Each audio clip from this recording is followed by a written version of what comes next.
supposed to go play at a show tomorrow. Just one song. They want me to play an Aussie song. They said, we don't care which song, any song.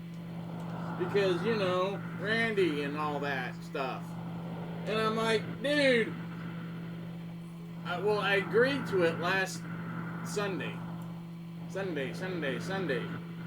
And at that point, I had nothing to do. But then I just found out there's a friggin' rocket launch tomorrow night at 10 to 9 p.m.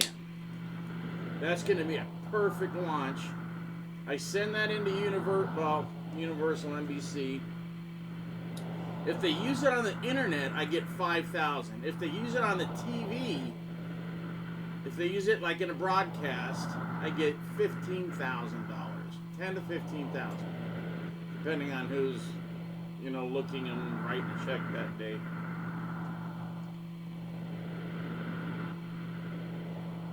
And how good it is, because I was the only one shooting them for a while, so I was getting, you know, $10,000 every time, because I'm using a pretty good sized lens.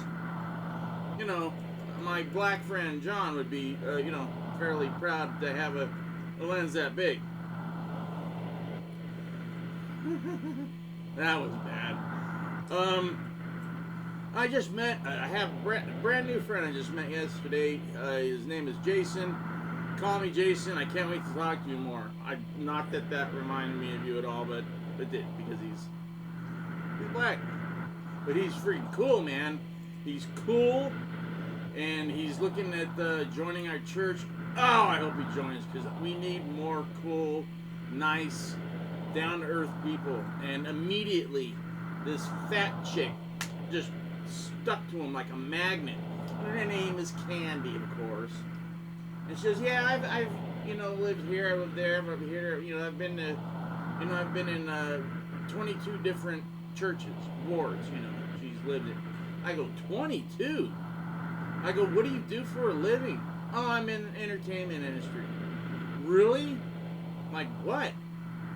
She goes, well, I do office work. And you've had to move 22 times. She goes, well, no, I've lived here and I've lived in England for a while, but I didn't work there in that. I did something else. But I've had to move around, and I've been in 22 different churches. Which means that this chick pisses off people so much that she has to keep moving. I know this kind. I know it. So I said, well, how many times have you been married? I've never been married. And she's like, 50. 5,000-pound gorilla. I've tried, and I've tried, and I tried to be nice and, you know, everything, and Christ-like, and all that, which is very hard. It's very hard. That's why, you know, a lot of people just say, I don't want to be a Christian, it's too hard. Or they're like, you know, we're Christians on Sundays, and the rest of the week they're regular people, which is not right either. And when I cuss and say stupid stuff, even on this video, I feel bad. I don't want to get into the thing, but the thing is she said, because they wanted to give the guy a tour of the building. The building is very historical. It used to be an old country club for mobsters and Hollywood stars in the 30s. So that's pretty interesting. 20s and 30s. And during the, you know, the alcohol thing. So they had tunnels that were drilled out. So they go out under the street, under the main street in front of the church, which is about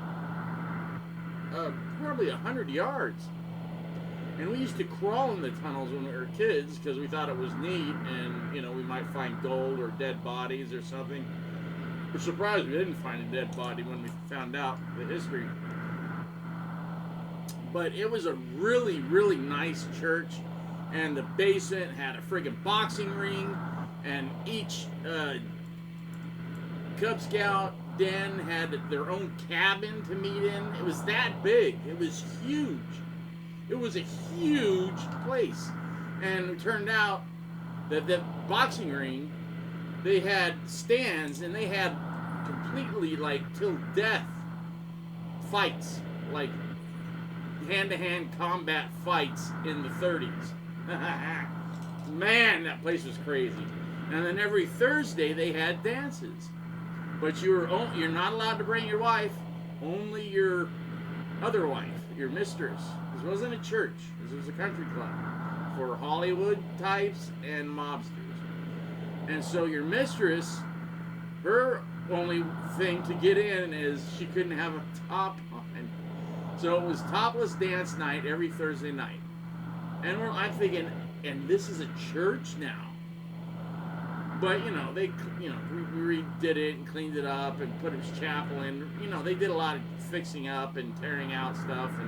But they kept a lot of the cool stuff and stuff that they didn't know about. Because the tunnels they didn't know about, the tunnels went all under the building. So we could crawl in them in our suits on Sunday and pound on the floor and scream. And we knew exactly that it was the girls' Sunday school class. And we could just hear them screaming. It's so fun. That's when church was fun. Woo!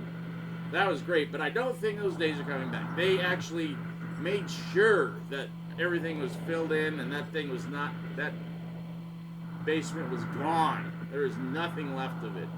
And they just bulldozed dirt into it. Whoop! They didn't tear it out. The boxing ring, the cabins, everything is still there. It's just covered over with dirt. So sad. I think we got to go in there and slowly dig it all out.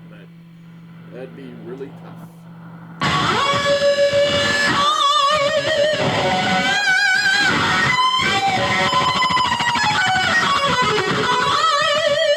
Oh yeah, so Candy says, hey, Brother Skews, don't say anything. Let the sister missionaries tell Jason about the church.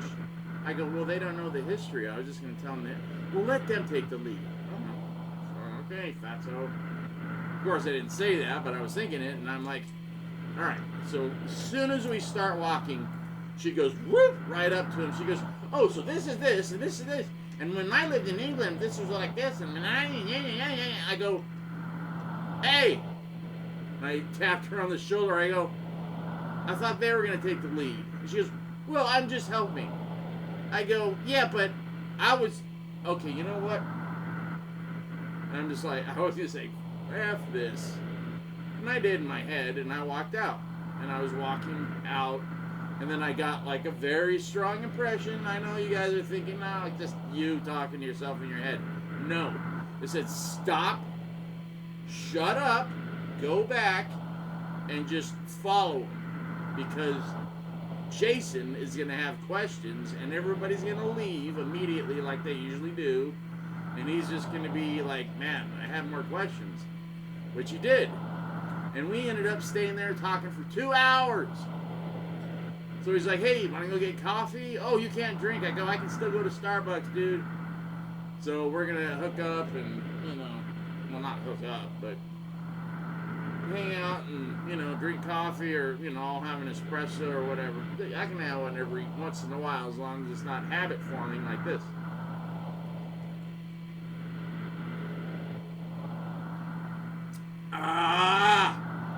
Okay, so I gotta hurry up because I'm going to my cousins, because we're gonna assemble the Elvis guitar tonight. Cool, huh?